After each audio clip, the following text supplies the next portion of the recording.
এবার one series বুক, আপনাকে একটা সিরিজে বই কিনতে হবে।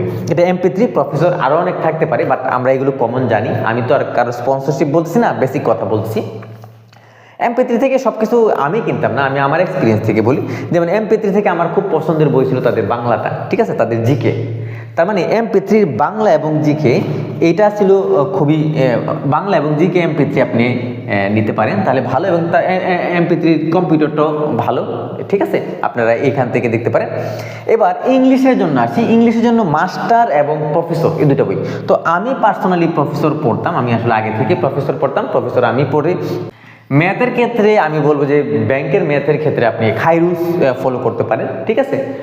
আমি আসলে আমি নিজে খাইরুলসে ফলো করতাম না, আমি এবারে অনেক মিক্সিং করে পড়তাম মূলত ম্যাথটা। টিউশনি করতাম, ওখান থেকে ম্যাথ পারতাম। তারপর আমি প্রিভিয়াস সলভ করতাম প্রচুর। হ্যাঁ, জব সলিউশন নিয়ে কথা বলবো।